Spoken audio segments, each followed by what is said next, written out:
Já começa, então, mais uma aula aqui de parasito. A gente já chegou na metade do curso, viu? Então, boa tarde. Pegamos a metade do curso de Parasitologia Humana, do DCV, semestre 2021.2. Vamos começar mais uma aula da turma T02, na quarta-feira, de 1h30 até as 15h10. Nós concluímos a primeira parte, que falava de todas as doenças causadas por protozoários. Então, falamos de seres unicelulares. A partir de agora, a gente vai começar a estudar os grupos que são helmintos, são animais propriamente ditos. Então, a gente vai estudar os vermes, são comumente chamados de vermes. Então, temos dois grupos importantes, que são os platelmintos, que seriam os vermes achatados, e os nematóides, né? Nematelmintos, que são os vermes que têm um corpo cilíndrico, né?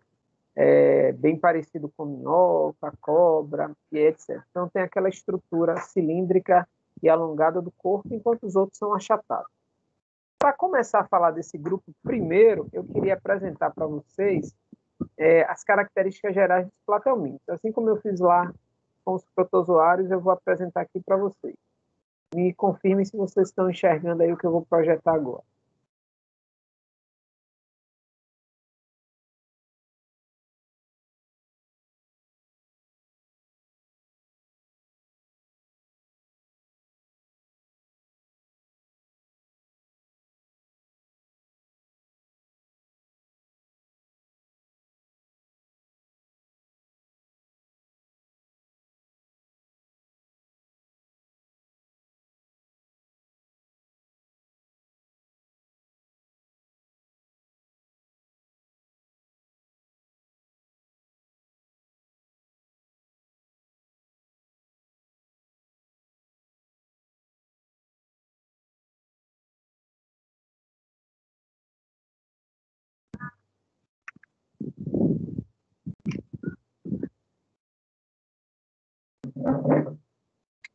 Aguardar só um minutinho aí o carregamento da apresentação. Digam se vocês estão vendo, por favor. Sim, professor. Pronto. Então, vamos lá. Vamos começar o estudo de parasitologia dessa segunda metade, falando dos platelmintos. Duas classes nos interessam muito, que são as classes trematoda e cestoda. Hoje a gente começa apenas uma dessas classes, tá bom? Mas os platelmintos não são apenas essas classes, existem outras classes, grupos de animais que são de vida livres, que não lhes fazem mal nenhum, vocês já ouviram falar deles, eles estão na água, estão nas poças, estão nos oceanos, tá?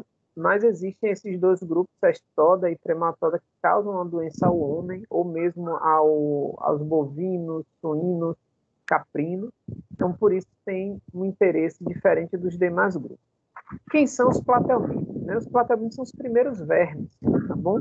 Então, são os animais de corpo achatado, então são os primeiros animais que, de fato, apareceram na Terra com alguma organização parecida com os demais animais que existem até hoje, tá bom? Então, tem um corpo achatado, vão apresentar endoderme, mesoderme e ectoderme, por isso que são ditos triblásticos, e já apresentam as 3 camadas de tecido.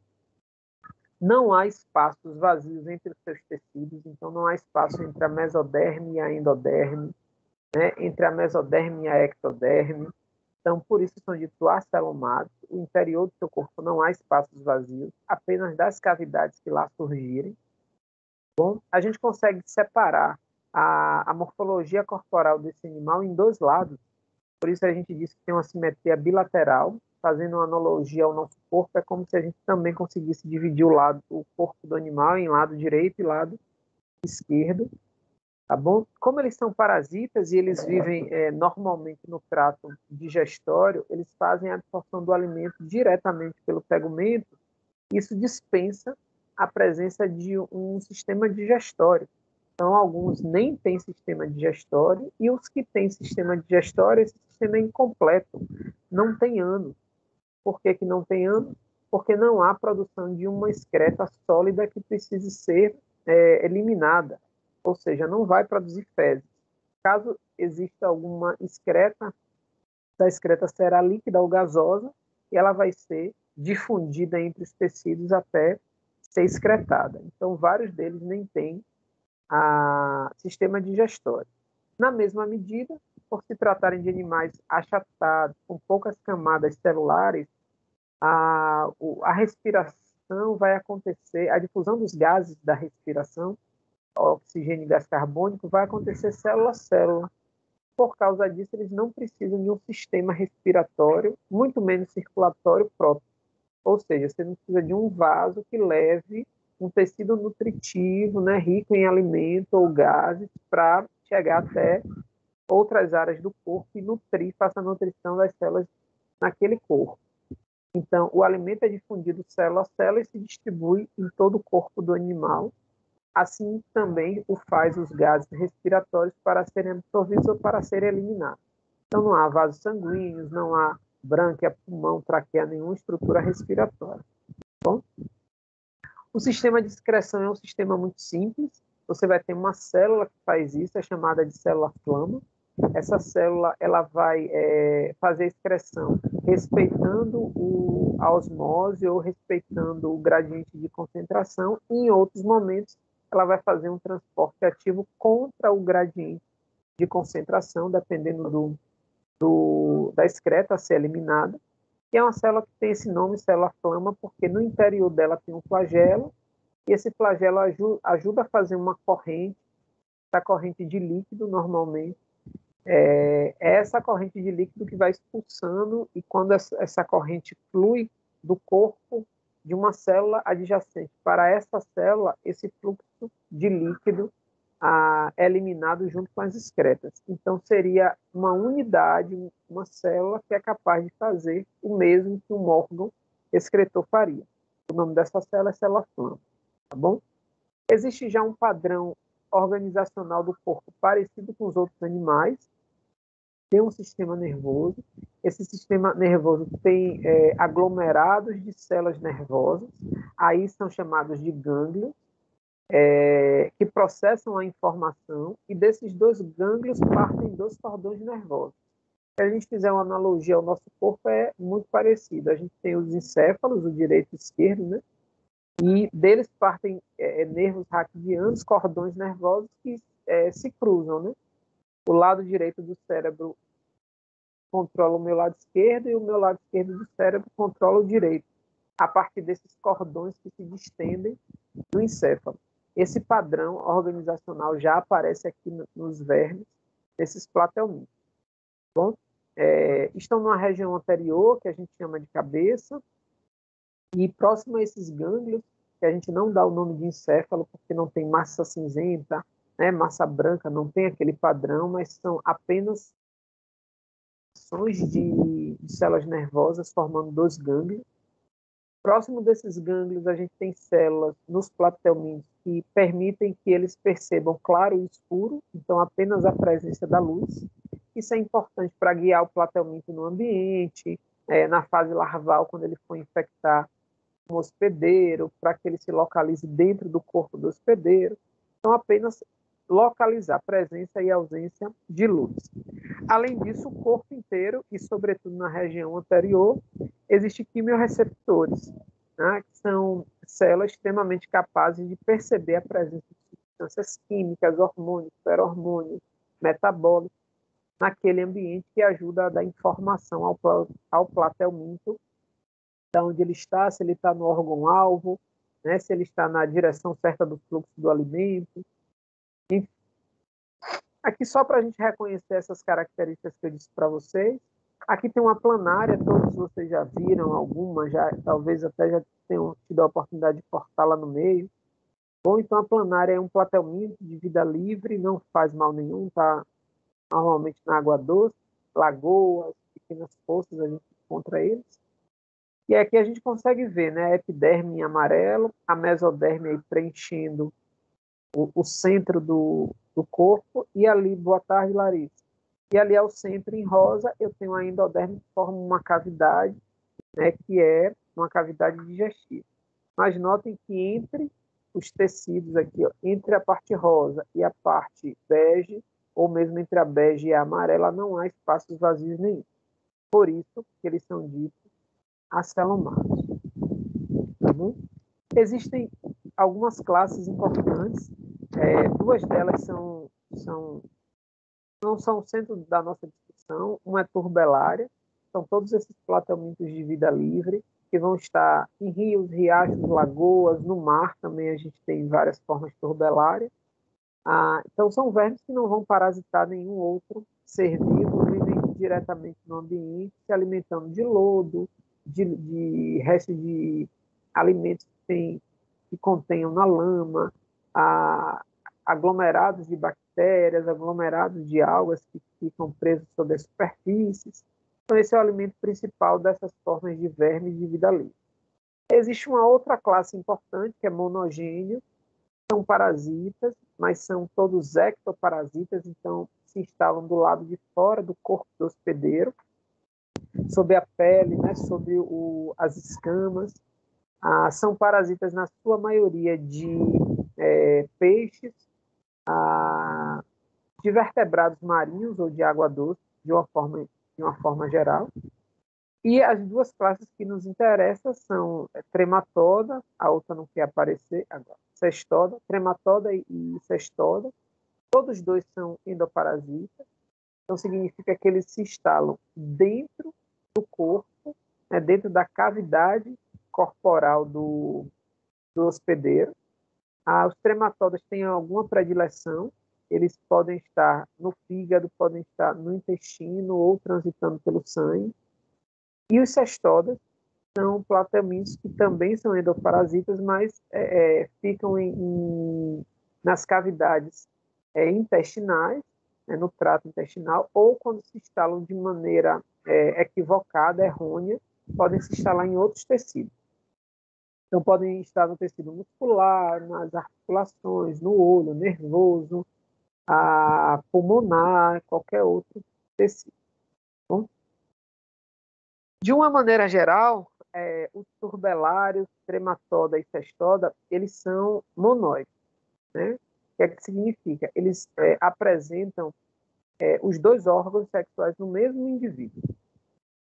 Entretanto, esses órgãos eles não maturam sincronicamente. Normalmente, matura o masculino, depois o feminino, então eles se alternam. Algumas espécies podem até maturar os dois ao mesmo tempo, simultaneamente, e fazerem a autofecundação. À medida que chegar nessa espécie, eu vou citando para você. Mas, de uma forma geral, todos os turbelários de vida livre fazem a reprodução sexuada, cruzada, significa que eu preciso de dois indivíduos, um que esteja com órgão masculino maduro e outro com órgão feminino, fazem a fecundação cruzada, vão liberar ovos e nascer uma geração. Essa geração pode também se reproduzir assexuadamente. Exemplo, a planária. Esse indivíduo, se for lacerado, se for dividido em 3 pedaços, cada um dos 3 pedaços vai dar origem a uma nova planária. Então, vamos imaginar aqui, voltar no desenho para a gente tentar imaginar como é que os platelmintos fazem isso. Vamos imaginar que aqui é a planária e eu divido ela aqui, ó, em mais um pedaço, tá bom? Aí essa parte anterior vai reconstituir a parte final e a parte anterior e a parte posterior vai reconstituir a parte anterior. E aí, ao final, nós vamos ter cada uma das partes reconstituídas. Eu tenho 3 indivíduos prontos, né, reconstituídos. Isso é uma estratégia da reprodução assexuada, pode ser por fisão, regeneração ou laceração, quando eles se rompem, né, em pontos estratégicos do corpo para aumentar a população. Na reprodução sexuada, sempre vai gerar um ovo, e esse ovo vai produzir um adulto, um jovem, igualzinho ao adulto.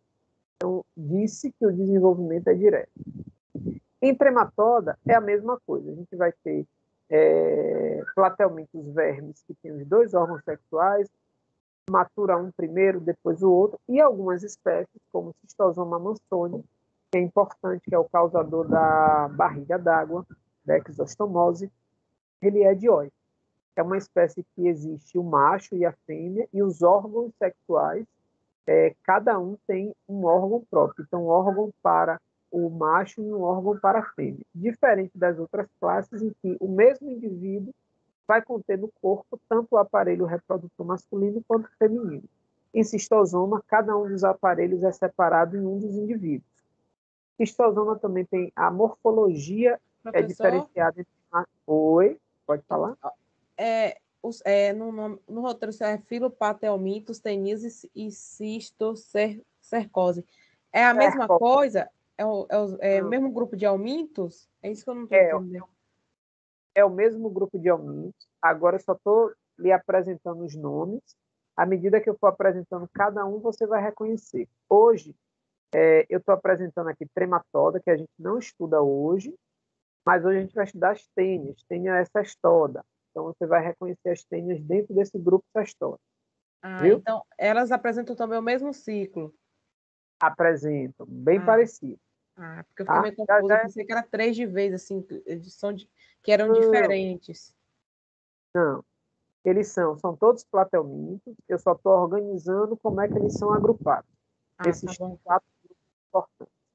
Obrigada. Tá? Nada, mesmo.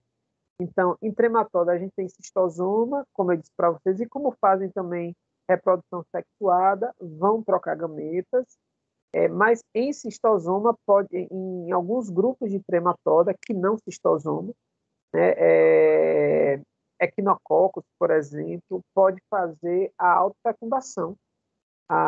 O mesmo indivíduo pode ter numa proglote o aparelho reprodutor masculino maduro e na proglote de cima, por hora, basta vocês entenderem que é na parte anterior do corpo e na parte final. Então, na parte final, ele tem um órgão feminino maduro, na parte anterior, o masculino maduro. Ele pode liberar gameta e esse gameta fecundar a parte final do corpo. Caso isso aconteça, isso é uma alta fecundação. Tá bom? Em trematosa também acontece a reprodução assexuada, mas vou usar o exemplo do cistosoma, acontece quando a larva se instala em um hospedeiro e essa larva entra em divisão celular, ela vai se dividindo ao meio, longitudinalmente, e cada larva vai dando origem a duas, essas duas se dividem novamente, dão origem a quatro, e assim sucessivamente. Uma regra geral é, para a trematoda, quando a reprodução é sexuada ou assexuada, nunca vai originar o adulto imediatamente. A gente vai ter uma fase larval. Então, eu posso ter o ovo, desse ovo eclode larva, pode ser mais de um tipo de larva, e depois dessas fases larvais todas aqui, vai chegar a fase adulta. Diferente de turbelária. Turbelária libera o ovo, quando o ovo eclode já sai um jovem pequeno, mas igualzinho ao adulto, não há nenhuma fase larval, nenhuma fase de metamorfose. Bom? Cestoda é exatamente a mesma coisa, não muda. A diferença entre cestoda e trematoda acontece morfologicamente, mas não nos esquemas de reprodução. A reprodução é da mesma maneira, tanto sexuada quanto assexuada. Todas essas classes vão apresentar um sistema reprodutor, e esse sistema reprodutor vai ter órgãos que produzem os gametas, que são as gônadas, ductos para onde esses gametas são conduzidos, e alguns órgãos acessórios, como, por exemplo, glândula vitelínica, glândula de Mills, ovidutos, sacos ovígeros, que ajudam a garantir a fecundação e o desenvolvimento dos óvulos. Tá bom? Aí só umas imagens para a gente reconhecer quem são. Então, as primeiras imagens que vocês estão vendo aí, ó, que lembram uma folha toda pintadinha lilás, isso é uma planária marinha, né? A imagem logo em seguida, no vermelho e no rosa, né? São planárias dulcícolas. Tá? As duas imagens já à direita, você consegue ver, deixa eu marcar aqui, tem um corpo, e parece que tem uma dilatação aqui no finalzinho dele, né? Isso aí são alguns ganchos para o parasita se prender, aí são os monogênios, tá bom? Aqui a gente já tem uma classe de trematoda, tá bom? parecido com cistosoma, e aqui por fim a gente tem um exemplo de cestose. Então, a gente tem essa variedade de seres entre os platelmintos, mas os que nos interessam são duas classes importantes, trematoda e cestose. Se a gente fizesse veterinária, a gente também iria estudar os que causam doença nos peixes, então iríamos estudar os monogênitos. Vamos adiante. Aí foi bem breve, só para a gente reconhecer as características do grupo. Hoje a gente vai falar de um desses indivíduos, né, da classe cestoda, e que certamente vocês já ouviram falar alguma coisa. Quem já ouviu falar da tênia aí? Me conta as histórias que já ouviram. Eita, passei demais. Ninguém nunca ouviu falar de solitária dúzia. Eu lembro Antigamente, eu achava que vermes eram todos os grupos, incluindo também a ameba, porque a gente fala, a pessoa está com verme. Pois é. Agora você já sabe que a ameba é protozoário. Vai lá, Diego. Eu só lembrava principalmente da carne, né? Da carne de porco, da carne de boi, né? Que tem diferentes tipos de tênia e algumas características dela também. Pronto. Coisa É isso básica. aí que a gente vai estudar. E deixa eu lembrar a infância de vocês, ó, a caseira, a lombriga, a solitária, né? Tem vários apelidos, a coceira, cada lugar chama de alguns nomes, então todas essas vermes que vocês já ouviram falar. Que a mãe botou alguém sentado no mastruz com leite para a verme sair, né? Botou lá no pinico, mastruz com leite, pediu para sentar. Deu aquele chá de purgante de não sei de quê, né? Então, todas essas histórias aí que envolvem a excreção, a eliminação desses helmintos cabem nessa aula, dessa aula até o final. A gente vai ouvir falar muito. Tá bom? Então, vamos lá. Dentre os platelmintos, os vermes achatados, na classe cestoda, algumas espécies nos chamam a atenção. Aqui a gente vai conhecer várias espécies, mas vamos focar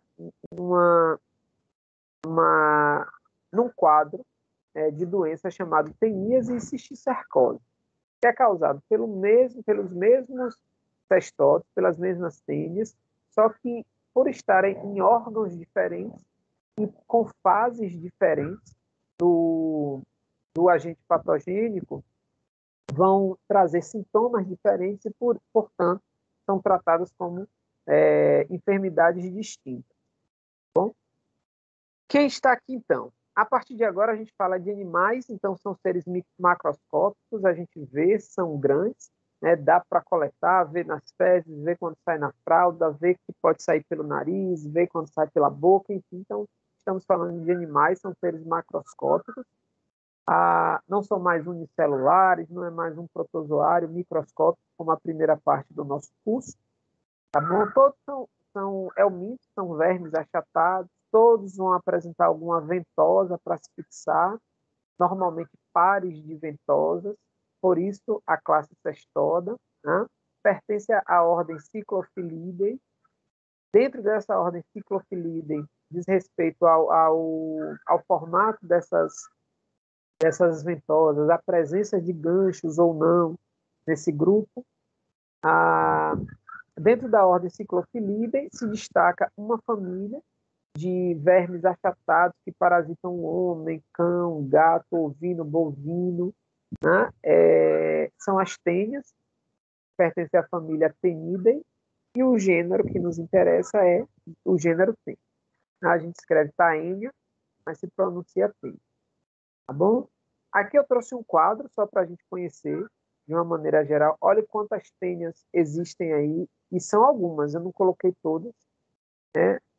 Observem lá, os adultos, a gente tem tênia saginata, sólio, multicepis, idatígia, ovis, cerealis, teaniformes, equinococos granulosos. Então, todas essas são espécies de tênia. E ali quem são alguns de seus hospedeiros. Na primeira coluna a gente tem aí todas elas, né? As duas primeiras parasitam o homem e todas as outras parasitam cães ou gatos. Então estão constantemente em nossa rotina ou estão presentes também nos cães selvagens, nos lobos, tá bom? Todas elas vão produzir uma fase larval, por isso que o desenvolvimento é indireto, e cada uma tem uma larva específica. Então, para Taenia saginata, eu tenho cisticerco bovis, para Taenia sóleo, a larva é o cisticerco celulose, para Taenia multicepis, Cnurus cerebralis. O próprio nome já vai dizendo em quais órgãos normalmente eles vão estar, tá? Então, aqui ao lado a gente tem uma lista das larvas, né, de cada uma dessas tênias, e ao lado também tem outros hospedeiros, que normalmente são hospedeiros intermediários, que essas tênias transitam, né? Então, elas podem estar presentes aqui, ó, foi no porco, no homem, na cabra, no coelho, os roedores em geral, camundongos. Então, podem transitar, portanto, entre os primatas, entre os roedores e entre os ruminantes.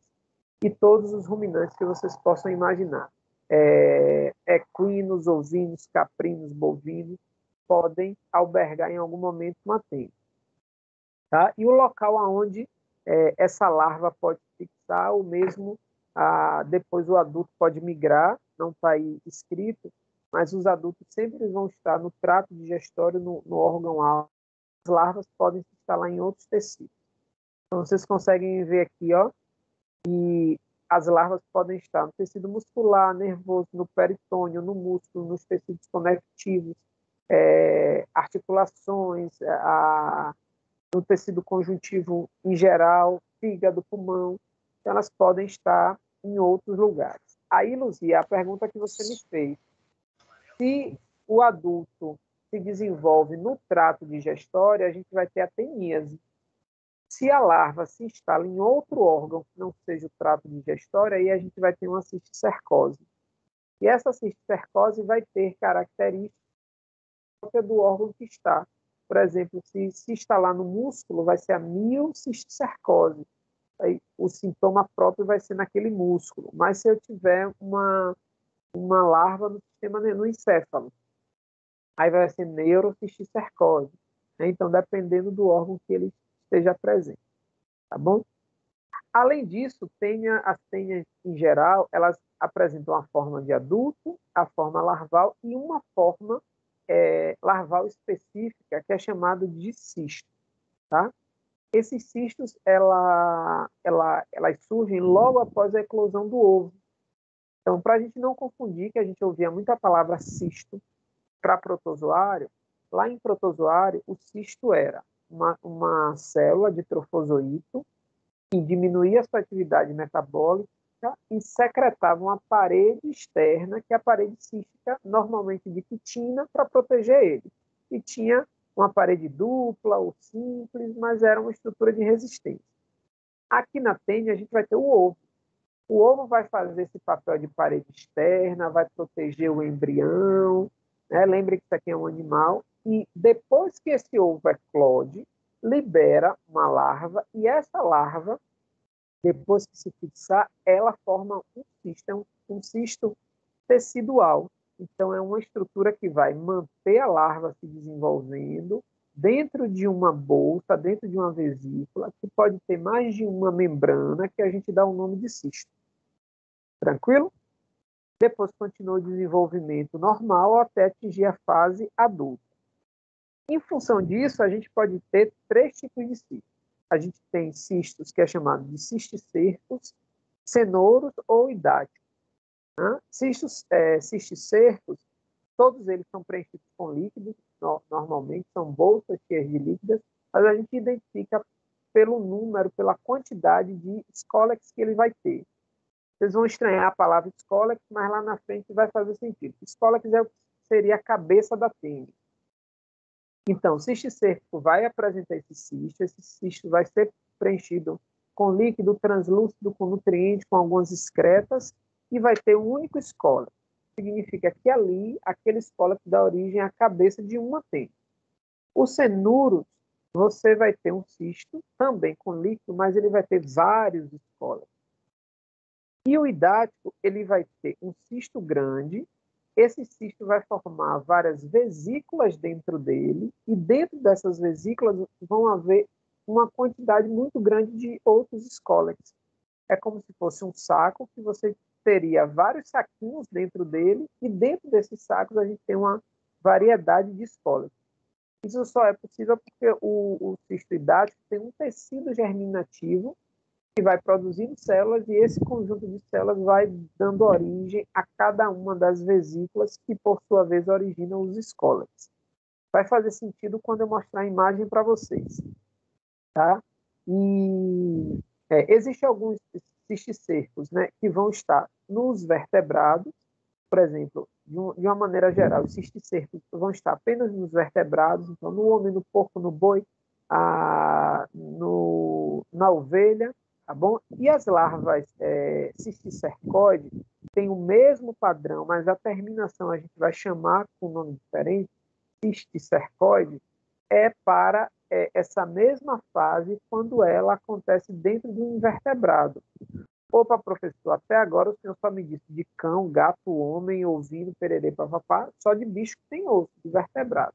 Agora você está falando de invertebrado. A gente tem tênias que podem ser, o ciclo dela depende da passagem por um artrópode, por uma pulga, por aquele bicho que dá no feijão, um gorgulho, por uma barata, né, por aqueles bichinhos que furam por traça. Então, pode passar por algum artrópode. Dentro do artrópode recebe o nome de cisticercoide. Bom? Dentro do grupo que nós estamos falando, duas espécies nos chamam a atenção, que são as que com mais frequência causam enfermidades no homem. Existem outras espécies que causam enfermidade, mas é muito infrequente e os sintomas são bastante leves. Desculpe. Alguma delas pode acontecer até a cura natural, então a autocura sem a necessidade de intervenção ou tratamento medicamentoso. Por isso a gente vai centralizar aqui nossa atenção nessas duas espécies, que é a tênia soli e a tênia saginata. Todo mundo já ouviu falar dela. É uma tênia que vai transitar pelo bovino e a outra que vai transitar pelo suíno. Para a gente compreender quem são essas tênias, a gente começa comparando elas, né? As tênias, elas podem ter, a tênia saginata pode ter até 25 metros de comprimento. Obviamente que no homem ela não atinge todo esse comprimento. A gente tem um limite do nosso trato digestório, não tem mais que 5, 5,5, 6 metros. Então, é a média que ela vai ocupar no trato digestório, mas ela pode ser maior, por exemplo, no trato digestório de um ruminante, que é dividido em 4, as cavidades são grandes, então pode ultrapassar os 6 metros de comprimento. Tá? A tênia sólio não vai mais que 5 metros de comprimento. Cada uma delas vai ter uma cabeça, e o conjunto da cabeça com as ventosas é que a gente chama de escólex. Todas elas, seja tênia sólio ou tênia saginata, logo após o escólex, que é a cabeça, a gente vai ter uma área chamada pescoço. E esse pescoço é o responsável pela manutenção do tamanho corporal da tênia. Vocês vão me entender agora. A tênia é dividida em segmentos que se repetem. Então, você vai imaginar agora peças de dominó, certo? Estica aí a mão esquerda, você vai imaginar que você está segurando uma peça, botou na mesa aí uma peça de dominó com sua mão esquerda. Com a direita você bota uma e coloca outra, e mais uma, e mais outra, e mais... Cada peçazinha que você colocou é uma proglote. A primeira que você botou lá na mesa é a proglote imatura. E a última que você colocou aqui com sua mão direita é a proglote madura. O que é que isso significa? Todas as que estão logo depois do pescoço, elas não têm órgãos reprodutivos maduros. Elas não reproduzem.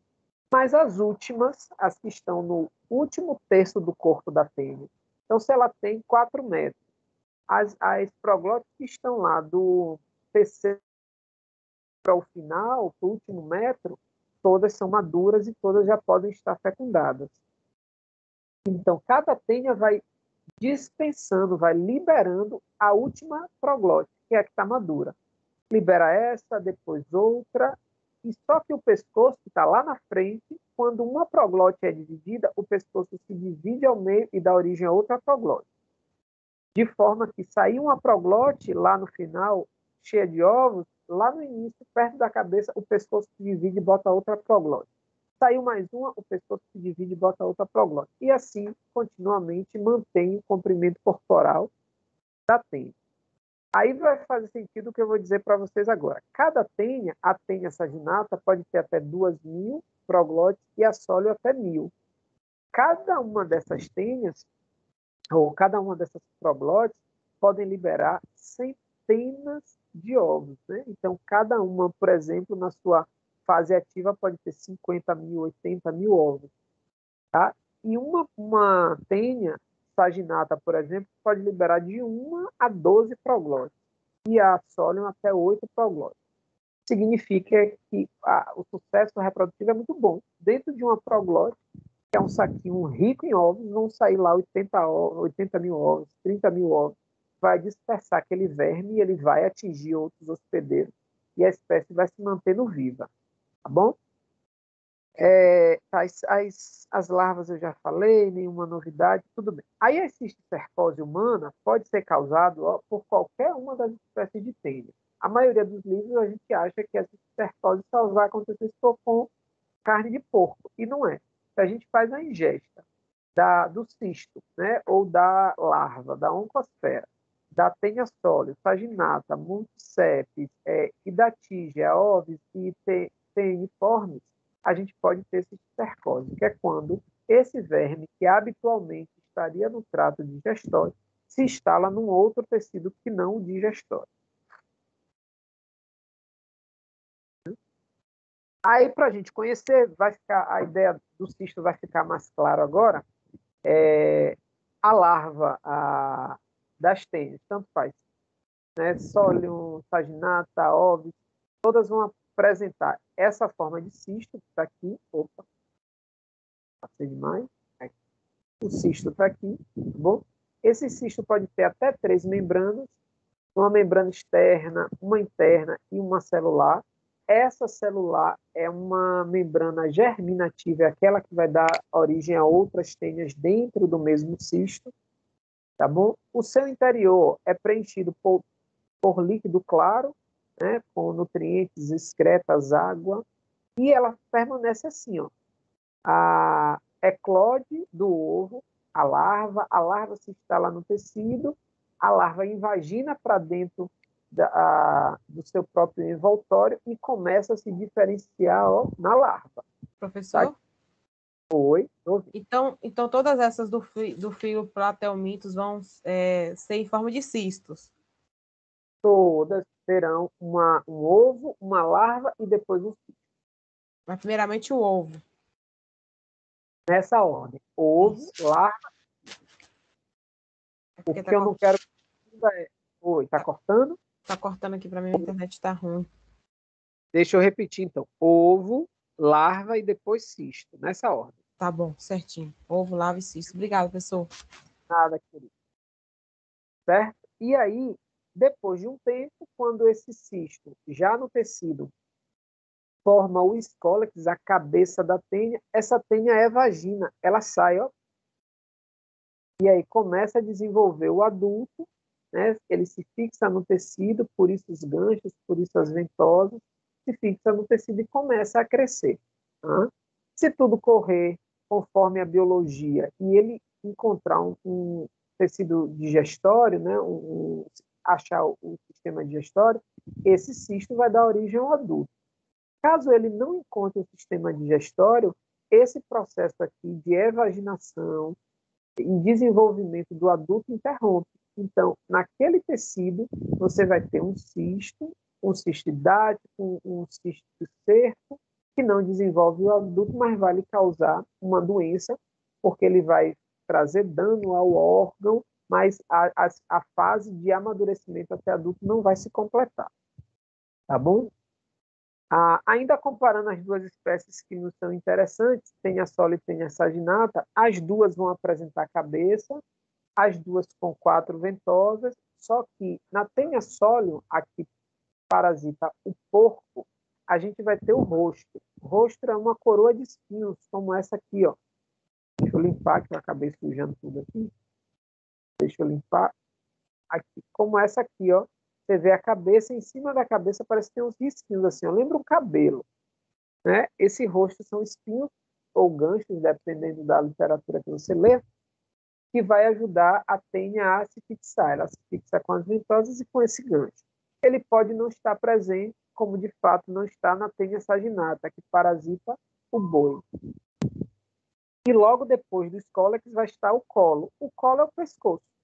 Seria essa partezinha aqui, ó, logo abaixo da cabeça, lisa, que é onde irão acontecer divisões do pescoço para dar origem a uma outra proglótide.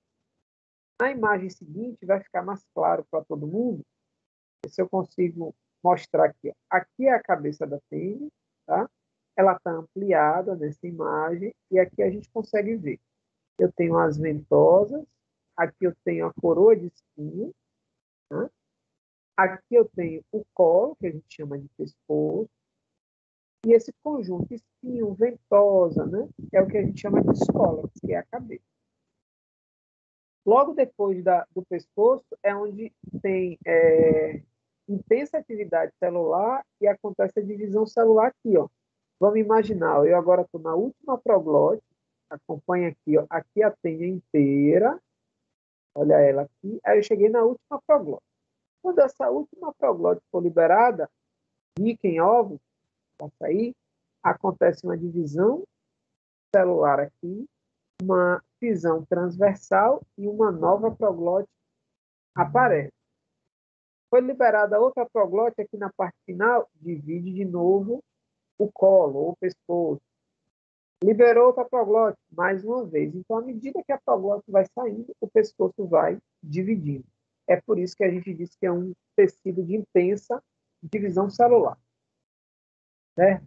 Logo após o pescoço, o que é que vai acontecer?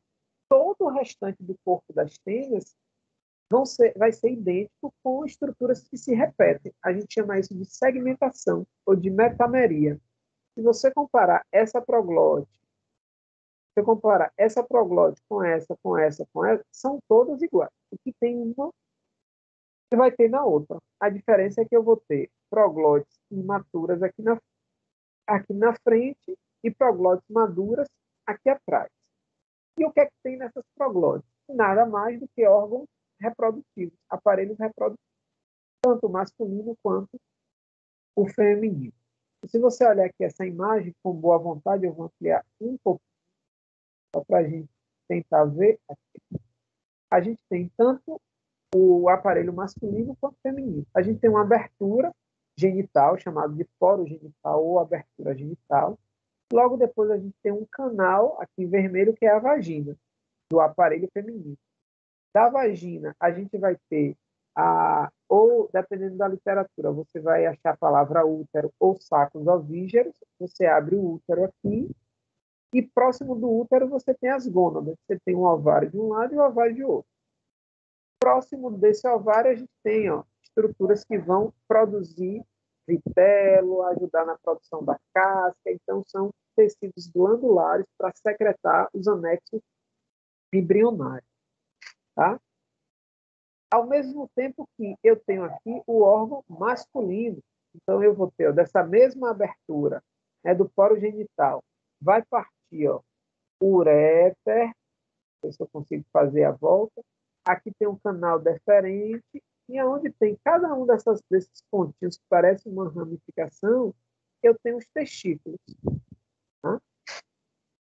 Obviamente, libera o espermatozoide do testículo para o canal deferente, ele cai aqui nos uréteres, que são liberados no ducto espermático e saem.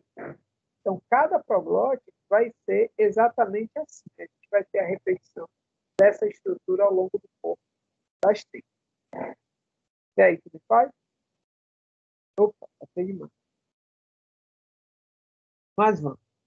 Tudo que eu falei está aí de novo, só para a gente compreender. Aqui embaixo eu tenho a tênia saginata. Aqui embaixo eu tenho a tênia saginata. Tem as 4 ventosas superiores, porque ela não tem espinhos. Né? E aqui eu tenho a sóleo. As ventosas são laterais e a coroa de espinho, o rosto, está em cima. Né? O rosto e as ventosas só servem para gestação. Lembrem, não tem trato digestório, então isso não está ligado a faringe, laringe, estômago, não existe isso, tá bom? E quando existem esses espaços que são ocupados só por fluido,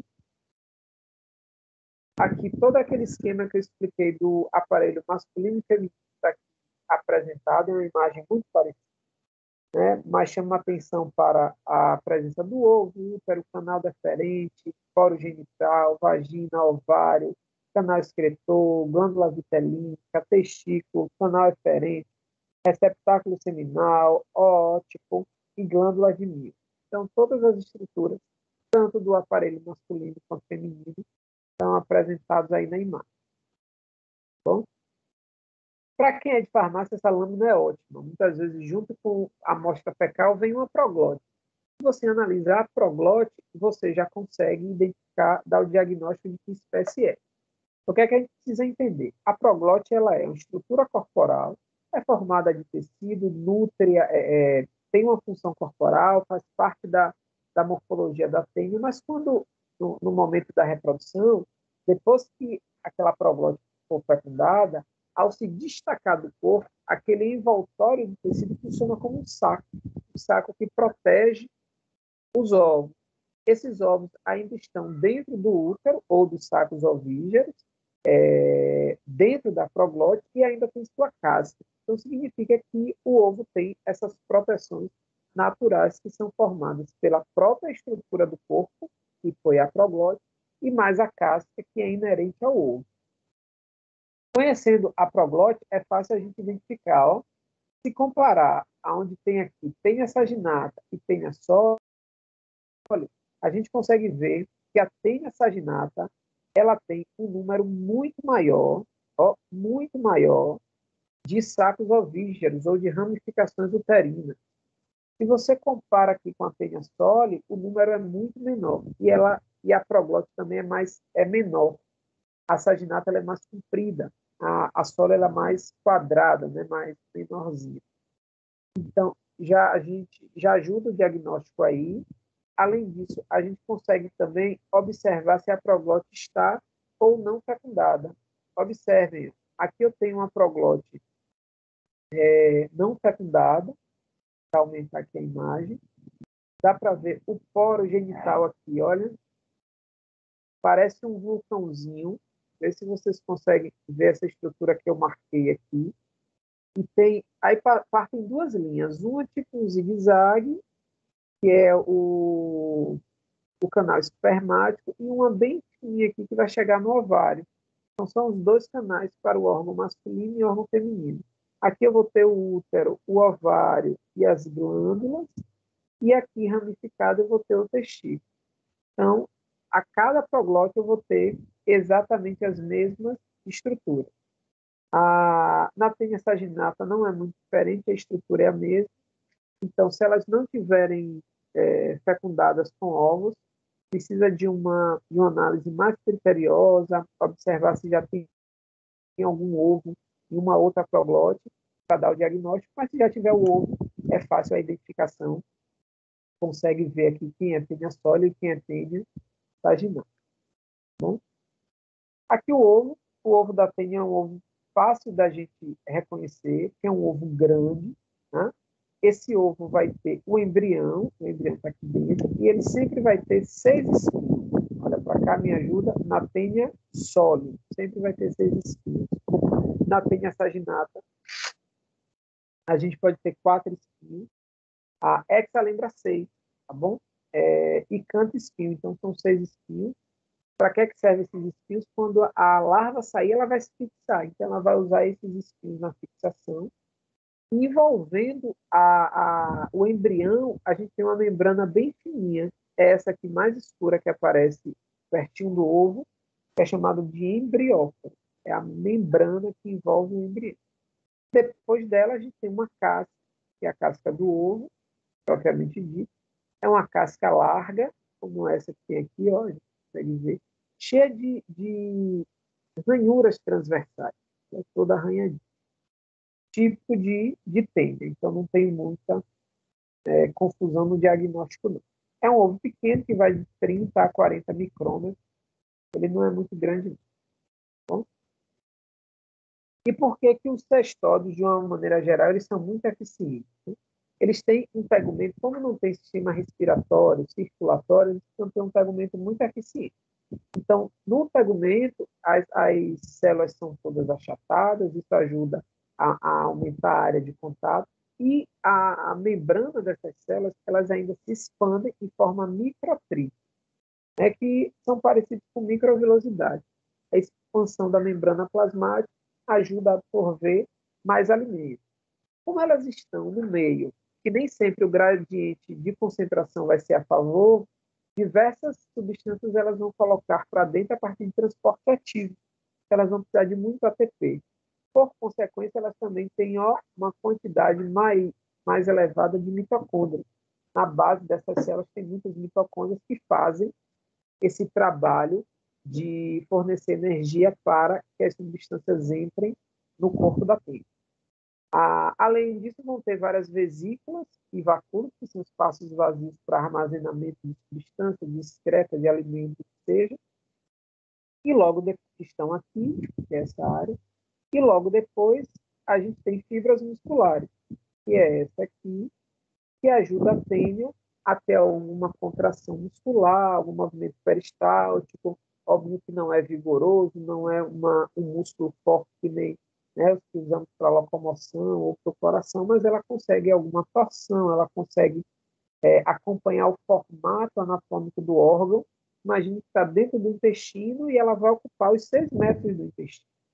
Ela vai precisar se fixar e o corpo dela ir aderindo e dando aquela volta que nosso colo ascendente, descendente faz, e para isso ela precisa ter alguma contração corporal. Vamos então agora entender como é que acontece o ciclo das tênias. Lembrando que elas podem fazer reprodução assexuada na fase larval, podem fazer sexuada na fase adulta, tá bom? Vamos entender aqui as fases. Já falei para vocês que tem órgãos sexuais distintos, masculinos e femininos. Então, o que nos interessa agora é o ciclo conforme essas larvas, ou as larvas conforme a etapa do ciclo. Então, assim que eclode o ovo, aparece uma larva que é chamada de oncosfera. Isso independente da espécie da larva, tá bom? Depois dessa oncosfera, ela evolui para uma outra fase chamada procercoide, que é essa aqui. Aqui está carpóide, mas é cercoide. Procercoide. Bom? Depois de procercoide, a gente vai ter uma outra fase que não está presente em todas as tênias. Algumas têm, outras não. Tá? É chamada pleurocercoide. E são essas fases aqui. É uma fase em que a larva ela já desenvolveu os órgãos fixadores, gancho, ventosa, então ela já está própria para se fixar no indivíduo, né, no hospedeiro. Nos invertebrados, vai aparecer uma fase que não aparece quando a tênia está nos vertebrados, que é a fase de cisticercoide. Essa daqui só vai aparecer nos invertebrados. Significa, então, que uma tênia no ovino, no caprino, no homem, produz a oncosfera, a procercoide, a pleurocercoide e depois vai produzir o cisticerco. Uma outra situação. Né? Vamos entender isso também lá no cisto. E aí, ou produz o cisticerco, se for esse tipo de cisto, ou produz o cenuro, que é outro tipo de cisto, ou produz o cisto hidático. Então, o que é que a gente precisa entender? Todos vão apresentar uma larva chamada oncosfera. Da oncosfera, a segunda fase larval é procarpóide. Alguns grupos vão apresentar mais uma outra fase, que é uma fase de maturação dos órgãos de fixação, que é pleurocercoide. Todos os vertebrados têm. As tênias que vão parasitar em vertebrados têm uma outra fase, que não aparece nas tênias que parasitam vertebrados. Essa fase é chamada de cisticercoide. E vão produzir, então, um cisto, que pode ser de 3 tipos. Ou cisticerco, ou cenuro ou cisto hidático. Depois que esses cistos se instalam no órgão, daí vai eclodir a última fase larval, que é um estróbilo cerco ou um pleurocerco. Se estiverem no órgão digestório, bacana. O cisticerco, o cenuro, o cisto hidático vai originar um estróbilo cerco, dependendo da espécie, ou um pleurocerco, dependendo da espécie, e se tornam adultos. Poxa, se esse cisticerco, esse cenuro, esse cisto hidático estiver em outro órgão, né, eles vão produzir esse estróbilo cerco, esse pleurocerco, mas não vai desenvolver o adulto. Aí vai caracterizar cisticercose, e se tiver no órgão digestório, amadurece, se torna um adulto, vai causar atenia. Quando a gente vê isso no ciclo, a coisa fica melhor arrumada. Bom? Mas é importante a gente reconhecer essas fases.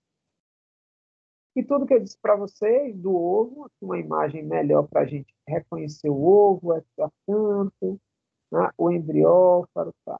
Falei disso aí também. Tá? Embrião ou oncospera é a mesma coisa. Aqui, com boa vontade, vocês conseguem ver, ó, tem uns espinhos, aqui tem 3. Dá para contar 3 tracinhos aqui, 1, 2, 3. Né? São em número de 6 ou 4. Vamos adiante. E aqui o cisto, olha que eu falei. São tipos larvais. Vamos lá, o que é uma larva cisticerco? Ela forma um cisticerco, né? Ela tem essa vesícula, ela é uma vesícula, e aqui desse tecido aqui, que vai formar a cabeça da tênia, os pólex, a ventosa, os espinhos, até o momento que ela é vagina. Então, isso aqui pode estar no órgão digestório ou em qualquer outro órgão. Bom, isso é um tipo. Vamos para o outro. Cisticerco, cisto hidático, é o que vai ter 3 membranas. E vai ter uma membrana externa, uma intermediária, que é germinativa. E olha como ela é fabulosa, o que é que eles fazem aqui. Ó. Isso é típico de uma espécie chamada equinococcus. Esse conjunto aqui é um conjunto de células totipotentes. Então, só por aí vocês entendem que elas podem se diferenciar em qualquer coisa, qualquer célula, né, tipo celular. Então, começa a formar o broto no tecido, esse broto forma as vesículas, estão vendo aqui? Cada vesícula dessa, ó, vai dando origem a outros escólex. Aí vocês conseguem ver que aqui eu tenho uma vesícula já solta, como essa, ó, e aqui dentro eu tenho tudo que lembra uma cabecinha de prego. Na verdade, aí já é a cabeça da tênia, as ventosas, os escólex se formando e o pescoço. Então, de cada ventosazinha, de cada vesícula dessa, eu posso ter aí 10, 20 escólex que vão dar origem a 10 ou 20 equinococos ou tênis. Tá bom? Esse é mais fibroso, esse acomete muito caprinos, é bem comum em caprinos. Mas pode acontecer também em bovino, não tem problema nenhum. E aí eu queria falar das carnes. Alguém disse que foi Diogo, eu acho, não foi? O Diego que falou das carnes. Eu já vi isso aqui nas carnes de porco. Sapinho, o povo fala aqui. Pronto. Ou canjiquinha, não é não? Eu já ouvi também chamando de canjiquinha. Aí quando vai fritar, eles pulam. Exatamente. Pronto. Então, ó, cada Luzia disse aí muito bem pra gente, cada sapinho desse, cada canjiquinha dessa aqui, ó, é um cisticerco daquele, gente. Vou voltar aqui só para a gente imaginar. É isso aqui, ó. Ou é isso aqui, um cisticerco, ou um cisto hidático. Eu não botei o cenuro, não achei uma foto bacana, mas depois eu procuro um para vocês. A diferença é que vai ter 2, que nem esse aqui, mas vai ter 2. Vou tentar demonstrar aqui. Limpar primeiro para bem fugir. E fazer aqui um outro. Vai ter outro aqui assim, ó. Em vez de um, serão 2. Morfologicamente só muda aí. Em vez dessa massinha amarela ser uma, vão ser 2 aqui. Então, a carne, atenção para a carne, olha lá. Então, a gente precisa, quem é de nutrição, precisa estar bem atento a isso, e nós mesmos, consumidores, a reconhecer o que é a gordura da carne e o que é aquele tecido mais esbranquiçado, mais amarelado, que lembra gordura, mas não é. Lembre que a gordura ela tem um ponto de distribuição, ela está entre as lâminas, entre as fibras, ela não tem essa disposição, né, de pontos aleatórios. Elas podem estar visíveis, mas ela pode estar menos visíveis, como essas aqui, na carne de porco. Então, fiquem atentos quando comprar carne, pedir para abrir, para cortar, limpar na sua frente. Carne moída de jeito nenhum, porque você não sabe qual carne que ele está moendo. Pode ser justamente o refúgio dessa carne. A carne pode não ter uma procedência adequada, a vigilância sanitária, né, a zoonose pode não estar acompanhando corretamente a vacinação e a higiene daquela criação. E se for pedir carne moída, o interessante é que a gente moa em casa, ou pelo menos que ele limpe a máquina. Né? Porque ele pode pegar uma máquina lá no açougue, ele usou com uma carne já ruim, contaminada, e se ele não limpa, ele não joga uma água, eu sei que é chato, você vai falar, ele não vai gostar, vai reclamar, mas ele vai jogar uma água para que limpe aquela máquina e depois ele moa a carne que você está comprando. O ideal é fazer com processador em casa, no liquidificador, para a gente evitar riscos maiores, que a gente não sabe a procedência da carne. E carne moída, você não sabe o que é que compõe aquela carne. E, por fim, todos nós já comemos isso aqui. Levanta a mão aí quem não comeu salsicha. Eu não vou mentir, eu amo. Pois é. O bom é que a gente aprende, Luzia, e tem coisas que a gente ama, mas não faz. Mas não pode. Mas não pode, né? Salsicha, gente. A salsicha é feita com tudo que sobra dos bichos, do porco, do boi, do que você imaginar. Né? Então, o pé não, que a gente até bota no feijão, o mocotó. Mas, enfim, o rabo, a bochecha, a orelha, a pele, tudo que não serve, a carne ruim, carne estragada, a gordura, tudo isso é processado, emulsificado, colocam corante alimentício e usam a própria pele do intestino do porco ou do boi para fazer as salsichas. E aí, como elas já vêm também conservadas, elas são cozidas com pasteurização. Se vocês notarem, o líquido que vem na ervilha, que vem no milho, que vem na salsicha, ele é viscoso, ele não é um líquido ralo que nem água. É porque ali os alimentos são aquecidos em pasteurização. Aumenta a temperatura até 70 graus, depois esfria de novo, aumenta e esfria, mas não passa de 70 graus. Significa que você pasteuriza o alimento, conserva, mas você não elimina alguns agentes patogênicos, inclusive ovo de tênia. Ovo de tênia só elimina assim a partir de 100 graus. Então, como a gente não tem a garantia de que essa salsicha foi fervida e não sabe da origem, é melhor evitar, tá bom? Então, por favor, muito cuidado com as salsichas, que não tem jeito, a gente vai na rua, né? Aí vê aquele dogão, quer comer aquele dogão, e ó, cena horrorosa. Não sei se na cidade de vocês ainda é assim. Aqui em Salvador eu acho alguns lugares que são, e no meu interior também é. Tem lá a barraquinha de cachorro-quente, aí tem a bandeja, né, com o caldozinho, aí tem o milho, né, a ervilha, a batata, inclinadinha, né, a bandeja. O líquido lá embaixo e a pilha de salsichas no canto superior. Ela nem está ali boiando, fervendo com o caldo. Aí o camarada pega uma, joga lá, dá uma esquentadinha, bota no pão, pega aquele caldo, banha o pão, bota os ingredientes e a gente comia, né? Eu não como mais. Acho que Luzia também não vai ter mais coragem. E aí a gente pode estar ingerindo uma carne sem procedência nenhuma. É ou não é? Né? Mas, ó, Deus é sempre por nós. Deixa eu fazer uma piada, ó. A gente que é aluno, professor pobre, quando tem pouca salsicha em casa e tem muita gente para comer, o que é que a gente faz na salsicha? A gente corta os pedacinhos. Aí ajuda. Quando a gente corta, Luzia, e bota para ferver junto com o molho, você aumenta a chance de que aquela temperatura do caldo atinja 100 graus e cozinhe por completo a salsicha. Não, mas então, eu como assim, eu não utilizo o caldo não, eu pego a salsicha, corto e fervo bastante e faço um molho e tal. O caldo não, que nojo. Tem gente que faz isso, né? e ferva bem. E, se possível, não come isso não. Embora a gente saiba que a crise está aí. Deixa eu fazer agora um comentário horroroso.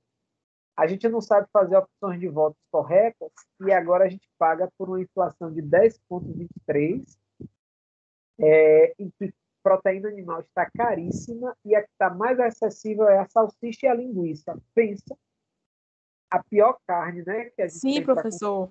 Esse ano eu trabalhei no mercado, o frango ficava no mercado, mas a salsicha e a linguiça tinha que comprar toda semana porque era o que o povo estava comendo. É o que consegue pagar, que É. conseguia pagar. Inclusive, salsicha e linguiça aumentaram agora, o preço está lá em cima, né? Então, infelizmente, a gente paga também por isso. Mas vamos escolher direito da próxima vez. Vai passar por essa juntos e sadios e felizes. Tá bom? Então, atenção aí, viu? Diego chega, ficou mudo. Pedro ficou mudo. Michel, ninguém mais vai começar aí nunca mais vocês vão pro carnaval. Aí chega lá na Avenida 7, naquelas barracas horrorosas, e dançando cheio, nunca mais você vai fazer. Vamos entender agora o ciclo de Penha Sólio e de Penha Saginata. Vocês vão ver que é muito parecido, a diferença é onde isso vai acontecer. Tá bom? Eu vou aumentar um pouquinho aqui, porque a letra está bem pequena. Vou começar pelo homem aqui, né? O indivíduo aí tem o número 5 ao lado. Então, tem o indivíduo contaminado com penha, olha lá, penha adulta, fixa lá no intestino dele, libera a proglote, e nessa proglote há diversos ovos, centenas de ovos. Essa proglote cai no meio ambiente, os ovos que contém nela ali vão ficar na água, ou vão ficar no solo, e aí o porco, como pulsa tudo, ele acaba fazendo a ingestão dessa proglote, ou mesmo ele vai comer um resto de capim que tem lá, e no meio do capim está a proglote está ali, ou ainda a gente defecou no riacho, num recurso hídrico qualquer na água, e a gente usa essa água para o animal beber, para fazer as pocilgas, ou mesmo para regar alface, hortaliças de uma maneira geral, ou grama do capim, né, o boi. Aí o porco, então, faz a ingesta dessa proglote ou dos ovos. Fazendo a ingesta, esses ovos vão a proglote vai ser digerida pelo trato digestório e parte da casca do ovo também vai ser digerida pelo trato digestório. Mas aí rompe e libera uma larva. Essa larva é a oncosfera, eclode a oncosfera. Essa oncosfera, então, rompe o tecido intestinal e rompe no sentido de que ela encontra um vaso e atravessa esse vaso, cai na corrente sanguínea e fica circulando no corpo. E ela pode, então, se instalar, ela pode se instalar em qualquer área do corpo. Não, fiz tudo ao contrário. Não vou começar assim não, que assim dá não. Assim dá não. Vamos lá, tenha proglote, o porco comeu a proglote, liberou a oncosfera, que é a larva, se instalou no músculo do porco. Né? E aí a gente come aquela carne do porco que eu falei antes, mal passada, não está adequada, a gente faz a ingesta, o músculo que está lá protegendo a oncosfera, que já está fixa, usou aqueles 6 ganchinhos para fixar no músculo do porco. A gente faz a digestão e o músculo da carne protegeu essa larva. Essa larva, então, depois que o músculo é digerido, ela chega ainda ativa, viável no nosso trato intestinal, e aí sim, com aqueles espinhos, ela se fixa na parede intestinal do homem. Lá ela se torna um cisticerco, forma um cisticerco, um cisto, aquele que eu mostrei para vocês, com a vesícula, com um pouco de água, everte dali de dentro a cabeça da tenha com espólego, se fixa no trato digestório aí do homem, no intestino delgado, e vai crescendo, se tornando uma tenha adulta. Então, esse é o ciclo mais comum. Se isso acontecer, a gente vai ter um quadro de peníase. Só que pode acontecer num caminho diferente. a gente, em vez de comer a carne do porco e se infectar com a larva, que é passível de se instalar no meu trato digestório, a gente pode fazer a ingesta direta da proglote ou do ovo. Então, se eu entro numa água que é contaminada, se eu bebo uma água contaminada, se eu reguei os folhosos, as hortaliças com essa água contaminada, contendo ovo de tênis, né? E eu faço a ingesta dessa proglote desse ovo, o mesmo que aconteceu no porco acontece comigo. Esse ovo cai no meu trato digestório, libera a larva oncosfera e ela cai na corrente sanguínea. Caindo na corrente sanguínea, ela pode se instalar em qualquer parte do corpo da gente. Pode ser músculo, olho, cérebro, aí está chamando a atenção só no músculo e no cérebro, mas pode ser qualquer parte. Essa oncosfera se fixa, forma o cisto, lá dentro forma o espólex e, em alguns casos, é vagina ou não é vagina. E aí a gente vai ter uma outra doença que é a cisticercose. Imaginemos que isso caia no nosso encéfalo, no cérebro. Então, você vai ter sintomas associados a tontura, desmaio, perda de memória, a tremores, descontrole motor, dificuldade na fala, pressão encefálica aumentada, frequência cardíaca alterada, enfim. Se aparecer no olho, se ela se instalar no olho, no cordão nervoso, né, do olho, na musculatura do olho, na íris, você vai ter dificuldade na elaboração, no foco da imagem, seja de perto, de longe, na visão periférica, na visão ampla, na captação da luz, depende de onde a larva se instalar. Se for nas articulações, vai causar uma inflamação típica de artrite, artrose, mas pode ser o cisticerco ali instalado. Tranquilo? Passamos outra aqui para a gente ver uma outra situação. Eu tenho uma outra espécie que não vai envolver porco nem boi, agora vai envolver os roedores. A espécie se chama Hymenoplex nana. Nana quer dizer pequena, então é uma tênia bem pequena. O ciclo é exatamente o mesmo. Ó, a gente faz, vou começar aqui pelo número 4. A gente faz a ingesta do ovo, esse ovo é embrionado, ele é fértil, tá? Lá dentro eclode uma larva, atenção, aqui é o número 5, essa larva também é oncosfera, não muda nome nenhum. Essa oncosfera vai até o trato digestório, se fixa, se torna um adulto, faz a autofecundação e libera várias proglotes ricas em ovos, e repete o ciclo. Aqui o homem faz sua autocontaminação. Então, com a higiene da mão não adequada, a higienização do banheiro não adequada, a fonte de água contaminada, ok? E posso ter também outras situações. Eu posso ter o caso em que o homem libere esses ovos vão ter lá dentro um cisticerco. Esse cisticerco, né, se desenvolve dentro de roedores. Então, atenção, a quem tem criação de coelho, quem tem hamster, ou mesmo quem mora em ruas que não tem a coleta de lixo com frequência, a presença de ratos, né, pode facilitar a contaminação com Hymenoplex nana. Junto com as fezes desses ratos, que podem estar misturadas ao alimento ou à água, são liberados cisticercos. E aí o homem faz a ingesta desse cisticerco e se contamina com Hymenoplex nana. Essa é uma opção. Vamos a outra. Temos a Hymenoplex diminuta, muito parecido com nana, um pouco maior que ela, mas ela, além de parasitar o rato, ela vai passar também por outros artrópodes, como aqueles que eu disse no início, gorgulho, a traça, a barata. Bom, então o ciclo é muito parecido. Eu tenho um homem contaminado que libera esses ovos são ingeridos por algum inseto, por algum artrópode, vai eclodir a larva, a oncosfera. Essa oncosfera vai se tornar um cisticerco dentro do artrópode, do inseto, que serve de alimento para o rato.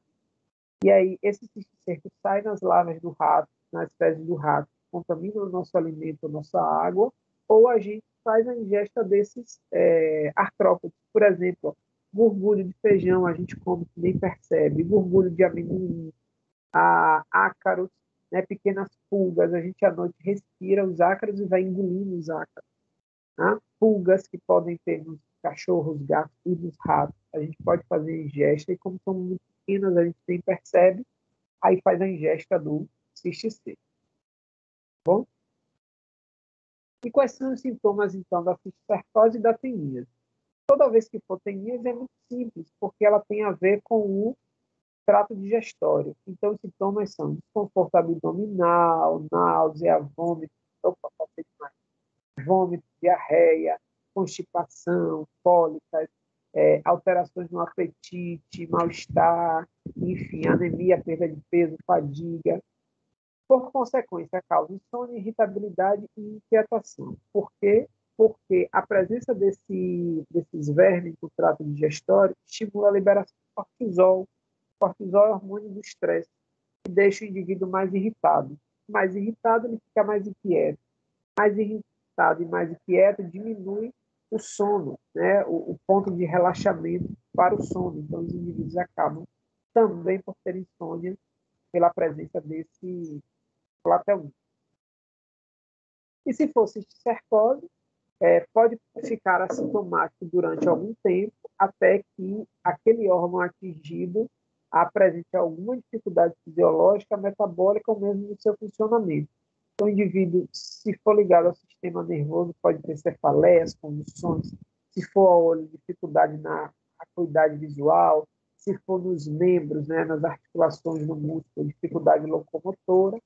E aqui nessa imagem, se for no pulmão, pode dar infecções pulmonares, no fígado, infecção hepática. Nessa imagem, a gente consegue ver aqui, ó, um cisticerco, inclusive, com a cabeça da tênia já invertida. Conseguem ver aqui no meio do olho essa estrutura que parece, não sei, uma pazinha, um microfone, que vocês queiram chamar, bem na íris do olho. Conseguem ver?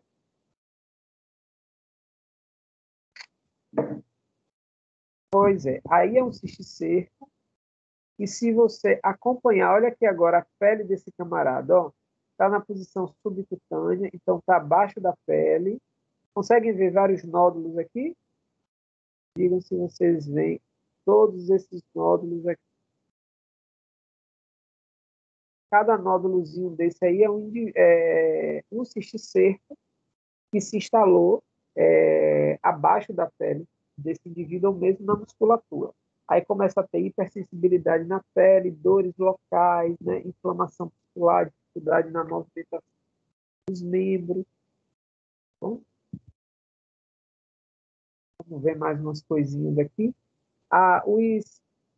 Os exames de imagem são fundamentais no diagnóstico de cisticercose, que localiza o órgão afetado e a gente consegue quantificar, né, o nível de infestação para orientar melhor o tratamento. Então, aqui ó, nessa imagem, vocês conseguem ver, ó, próximo do músculo da articulação, vários pontinhos brancos. Cada pontinho branco que vocês estão vendo aqui é um cisticerco, olha, então tem bastante, causando infecção e dificuldade para esse indivíduo se locomover, então inflamação local, tá? Aqui, ó, uma tomografia, você consegue ver, ó, cada pontinho desse aqui, cada pontinho branco que você está vendo desse aqui, é um cisticerco. Então, esse indivíduo aqui não tem tratamento curável, né, curativo. Haverão tratamentos para diminuir a dor, os sintomas serão paliativos, mas o camarada está numa condição muito grave, né? Não há interferências que vão restabelecer a saúde. Aqui o mesmo camarada, só que uma outra lâmina da tomografia, a gente vê a quantidade, a concentração de ser. Isso está associado, sobretudo, à educação sanitária, à educação ambiental, aonde o camarada mora, a condição de habitação, condição de alimentação. Tudo bem? E aqui uma situação de difícil escolha. Vê se todos vocês conseguem ver aqui nessa tomografia aonde se instalou o cisticerco. Conseguem ver?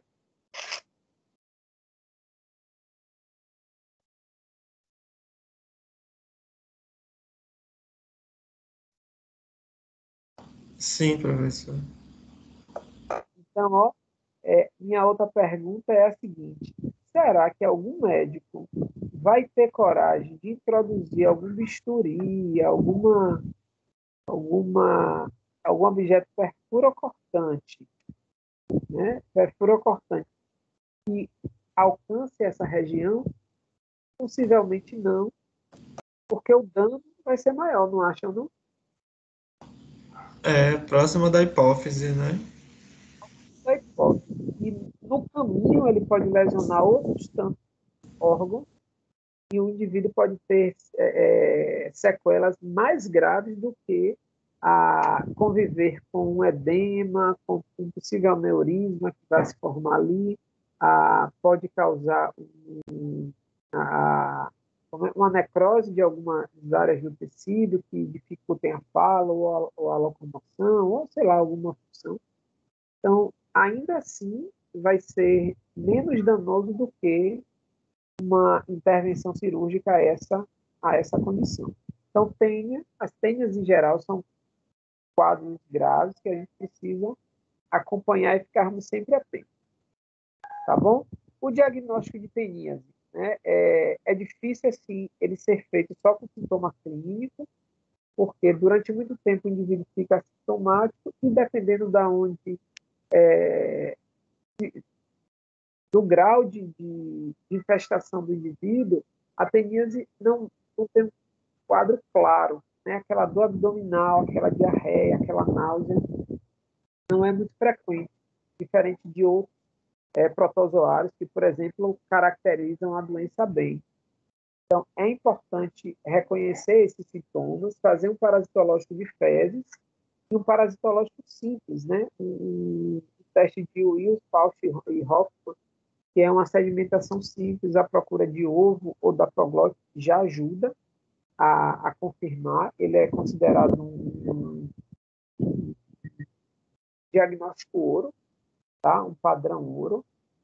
Ainda assim, pode também investigar a presença de ovos na região perianal, então com uma fita gomada, né? Pode aderir essa fita em volta do ânus para tentar recolher a presença de ovos. Entende? Testes imunológicos são importantes, sobretudo nos quadros de cisticercose, né? Então, exame de sangue e amostra de tecidos específicos, como o cefalorraquidiano é importante, né? O humor aquoso do olho, quando todos os diagnósticos possíveis para aqueles sintomas no olho ou em outras partes do corpo são negativos, é importante a investigação dessas secreções. Imunofluorescência, ELISA, são importantes, que a gente já conhece hoje os anticorpos que reagirão na presença de tênia, e associar isso, obviamente, com algum exame de imagem, tomografia, ultrassom e raio-x, vão mostrar onde estão localizados os cistos C. Por fim, o exame anatopatológico é importante para avaliar o grau de comprometimento daquele órgão, o grau de infestação, para que o indivíduo tenha um tratamento mais adequado e mais rápido possível, tá bom? Quais são os medicamentos utilizados para o tratamento de tênis? A gente já conhece, são tratamentos baratos, o praziquantel é o mais comum, o que tem uma aceitação melhor pela maioria das pessoas, né? Alguns dão resultado não adequado, então precisa manter o tratamento por um tempo maior. Tá? As nicosaminas também são eficientes no tratamento, embora algumas espécies, como a Emilolepis nana,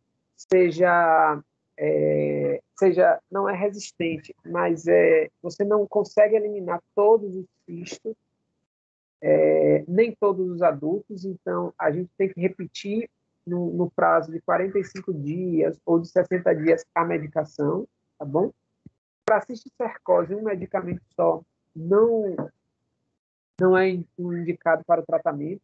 Então, é importante usar o praziquantal mais algum corticóide para eliminar sintomas, né, de inflamações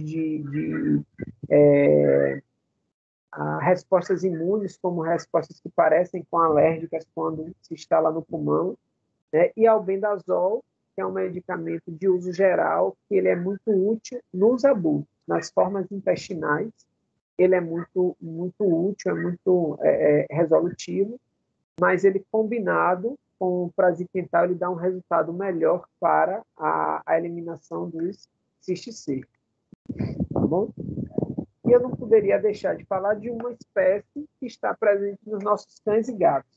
Quem tem cão e gato aí em casa, atenção, cuidado, né? Porque essa espécie Echinococcus granulosus está presente em cães, gatos, domésticos e selvagens. Então,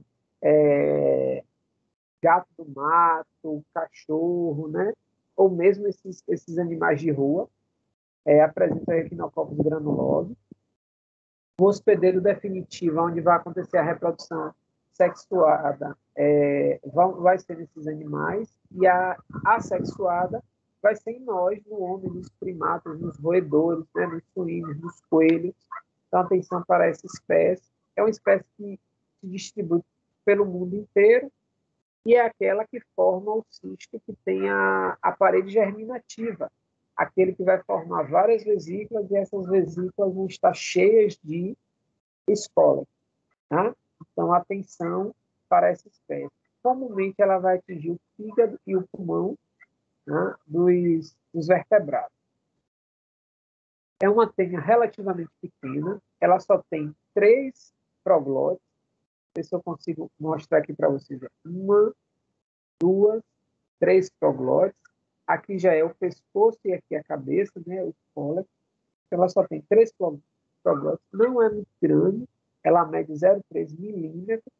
Né?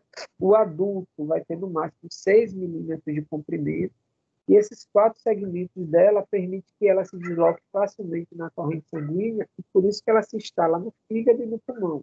Fica lá nos alvéolos pulmonares, podem dar reações alérgicas, então pode formar placas, vermelhidões na pele, uma tosse insistente pela presença de Echinococcus granulosus. Bom, aqui só uma figurinha daquele cisto hidático que eu mostrei para vocês, com todas as camadas que ele tem. Então, a gente consegue ver aqui, ó, a vesícula, que eu me referi, dentro da vesícula, outras vesículas menores, e dentro de cada uma dessas vesículas menores eu tenho vários escolas, tá? No número 3 e 4, eu tenho a camada fibrosa, ou melhor, no número 3 é a camada fibrosa, bom? E a bem fininha, essa aqui, é a germinativa, essa e essa são as 2 camadas fibrosas da cápsula externa desse cisto. Tá? Então, atenção, vamos vermifugar, vamos vacinar nossos cães e gatos.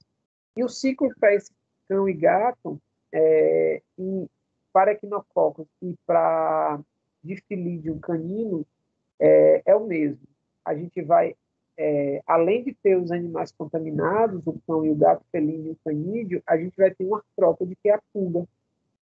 Então, são 2 ciclos e num deles o homem se envolve. O ciclo em vermelho é muito simples, seriam animais contaminados com essas tênias liberam seus proglótidos com ovos, que saem junto com as fezes dos animais. Esses animais, ao liberar essas fezes, as larvas de artrópodes e as larvas de pulga ingerem esses ovos, que vão eclodir, liberar a oncosfera.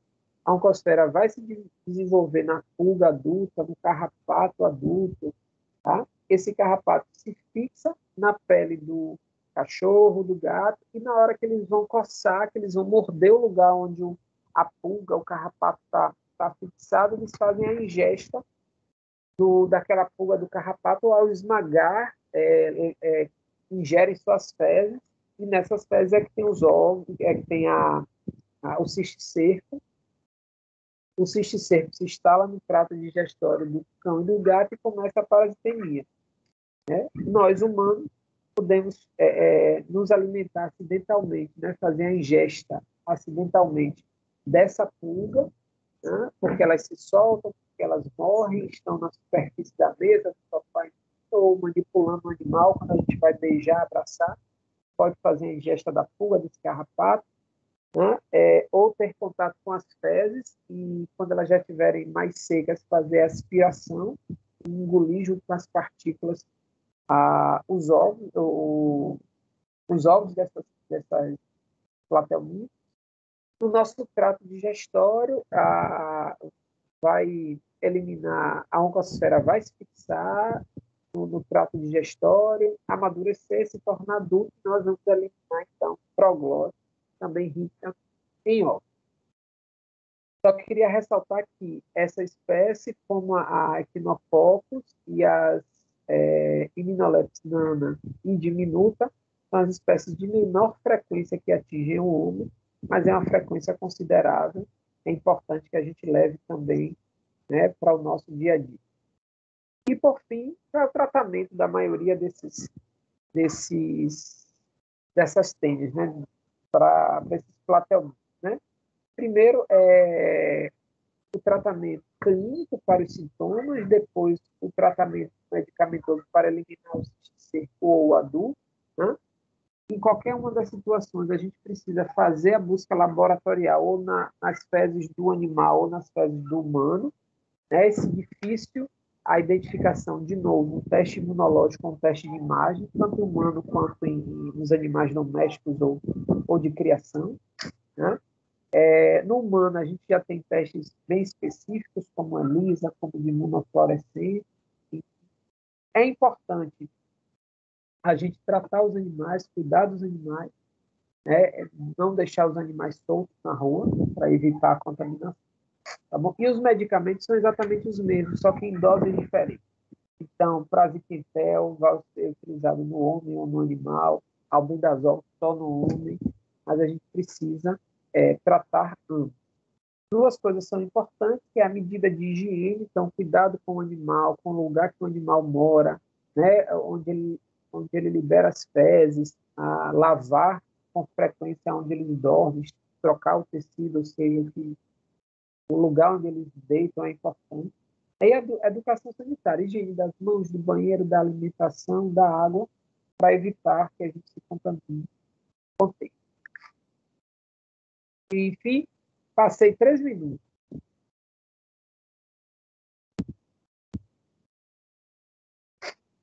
Podem perguntar. Professor, eu fiquei em dúvida de como a questão do ciclo. Tá. Em que parte do ciclo?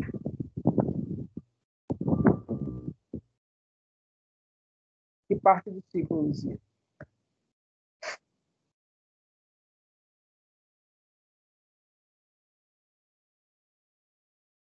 Luzia? Ô, professor, desculpa. A internet. Tá bom. Tipo que assim, parte?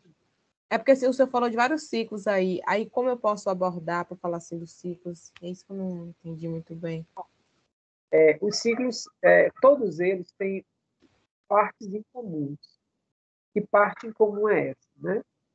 O momento em que a eclosão do ovo e a liberação da oncosfera, e aonde isso vai acontecer. Então, isso vai acontecer em todos.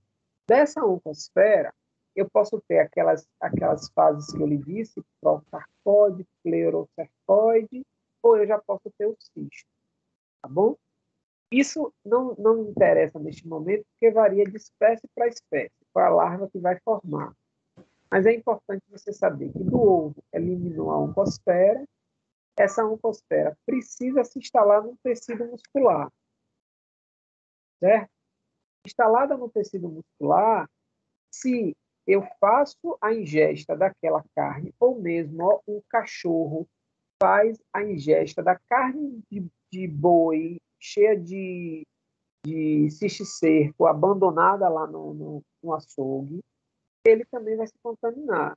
mas ele vai se contaminar com um cisto que vai se desenvolver do trato digestório dele. Então, ele vai ter teníase.